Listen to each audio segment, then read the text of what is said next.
Sa loob ng ilang dekada, ang pangalang Jimmy Santos ay naging kasagalogan ng tawa, mga saya at mga iconic na linya na tumatak sa puso ng bawat Pilipino.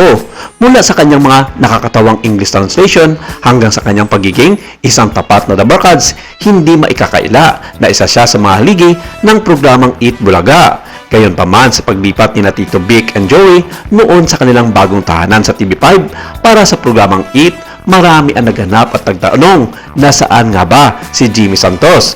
Ang kanyang kawalan sa unang araw ng broadcast ay nagdulot ng samut-saring mga espekulasyon, habang ang ibang mga orinal ng barkads ay masayang nagdiriwang ang boses si Jimmy ay tila isang missing piece sa isang napakalaking puzzle.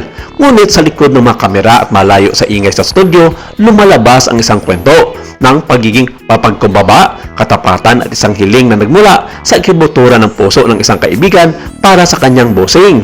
Sa kasalukuyan, alam ng marami na si Jimmy Santos ay naninirahan na sa Canada. Bagamat malayo sa Pilipinas, hindi kailanman nawala ang kanyang koneksyon sa kanyang mga kasamahan. Sa kanyang mga vlog sa YouTube, makikita ang kanyang simpleng pamumuhay sa ibang bansa. Isang buhay na malayo sa glamour ng showbiz, ngunit puno ng kapayapaan. Ngunit, kahit sa gitna ng katahimikang ito, hindi nakaligtas ang usapin tungkol sa kanyang hiling kay Vic Soto. Ayon sa mga ulat, mga pahayag na lumabas sa mga social media platforms, si Jimmy Santos ay may isang simpleng hiling.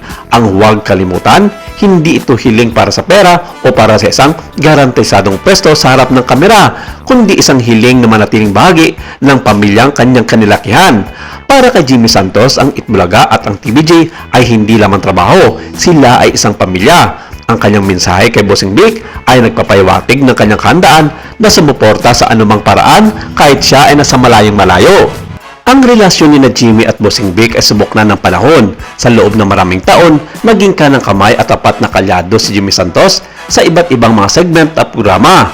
Ang kanyang hiling na sana ay may babalikan pa ako ay naging isang madamdaming payag na umani ng mga fans. Ito ay sumasalamin sa realidad ng maraming artista na kahit gaano man sila kasakiat noon, ang takot na maiwan at makalimutan ay laging nanatili. Sa panig naman ni Bossing Vic Soto, kilala ang bossing sa pagiging matulungin at tapat sa kanyang mga tauhan at kaibigan. Sa mga nakaraang interview, laging binibigyan diin ni Vic na ang pintuan ng kanilang programa ay laging bukas para sa mga original na barkads. Ang pagpapalaga ni Vic sa loyalty ay kitang-kita sa kung paano nila ipinaglalaban ang kanilang mga kasama sa gitna ng kontrobersiya sa Tape Incorporated. Kaya naman, hindi malabong mangyari na sa tamang panahon, muling masisilayan si Jimmy Santos sa entablado ng TV5. Habang naghihintay ang publiko, patuloy na nagbibigay update si Jimmy Santos sa kanyang buhay sa Canada. Pinapakita niya ang kanyang mga karanasan sa pang-araw-araw ng buhay, mula sa pamimili sa mga local markets hanggang sa pagbisita sa mga magagandang tanawin. Ang kanyang pagiging positibo sa kabila ng pagiging malayo sa limelight ay isang inspirasyon para sa marami. Ipinapakita nito na ang isang tao ay maaaring maging masaya kahit sa labas ng mundo ng telebisyon, hanggat ibaon ang kanyang mga alala ng tagumpay at pagkakaibigan. Ngunit ang tanong ng mga nakararami, kailan nga ba siya babalik? Bagamat walang opisyal na petsa, ang bawat pasaring ni Jamie sa kanyang mga video ay nagbibigay ng pag-asa sa mga tagahanga. Ang kanyang pagbanggit sa TVJ at ang kanyang suporta sa Itbulaga ay patunay na ang kanyang puso ay natiling nasa Pilipinas kasama ang mga taong nagmahal sa kanya sa loob ng mahabang panahon.